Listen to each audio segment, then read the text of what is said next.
74वीं रात। जब 74वीं रात हुई तो उसने कहा कि ए नेकबख्त बादशाह। खादिम ने ज़व अलमकान से कहा कि ए मेरे आका, मैं आज रात तेरे पास 3 बार आ चुका हूँ, क्योंकि मेरी मालिका ने तुझे याद किया है। इसने कहा कि ये कौन और किया है जो मुझे याद करती है। खुदा इस पर और उसके साथ उसके शौहर पर लानत भेजे।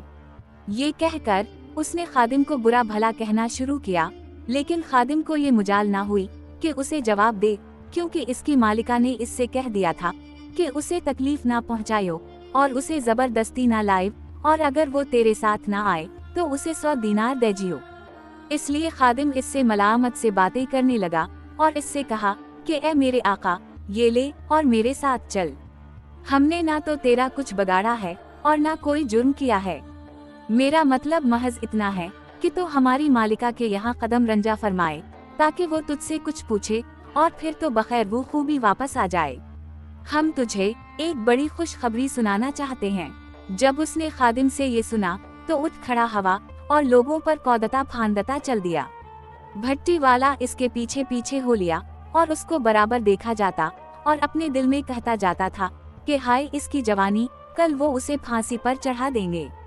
भट्टी वाला उनके पीछे पीछे था, मगर इन्होंने उसको ना देखा, और जब वो अपनी जगह पहुंच गए तो वो भी ठहर गया और अपने दिल में कहने लगा कि अगर वो कहे कि मैंने इससे अशार पढ़ने को कहा था तो उसकी ये बड़ी रजालत होगी। ये तो भट्टी वाले का किस्सा हुआ।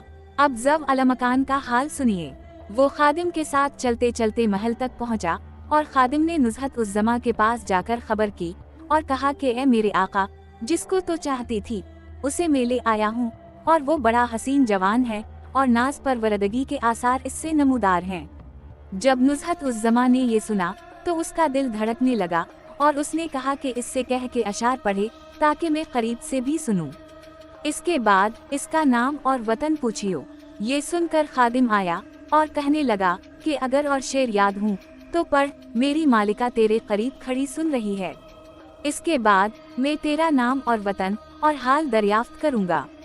ज़व अलमकान ने कहा बसरबू चश्म, लेकिन अगर तो मेरा नाम जानना चाहता है तो वो मिट चुका है और मेरा पता फना हो चुका है और मेरा जिस्म गुल चुका है और मेरी सरगुज़श्त ऐसी है जिसकी इब्तिदा ना मालूम है और इंतहा ना मफहूम, और मेरी हालत इस मुतवाले की सी है जिसने बहुत शराब पी ली हो और अपने ऊपर जुल्म किया हो और हवादिस का शिकार बना हो और जिसका सर फिर गया हो और जो अपने मामले में हैरान हो, परेशान और फिक्र के समंदर में गिरक हो।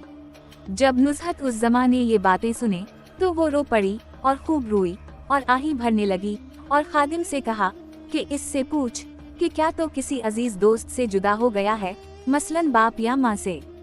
खादिम ने इसके हुक्म की तामील की और ज़व अलमकान ने जवाब दिया कि हाँ, मैं सबसे जुदा हो गया हूँ और इनमें से सबसे ज्यादा अजीज मेरी बहन है जिसे ज़माने ने मुझसे जुदा कर दिया है। नुज़हत उस ज़मा ये सुनकर चुप हो गई और कहने लगी कि खुदावंदा, इसको अपने अजीजों से मिला दे। अब शहरजाद को सुबह होती दिखाई दी और उसने वो कहानी बंद कर दी जिसकी उसे इजाजत मिली थी।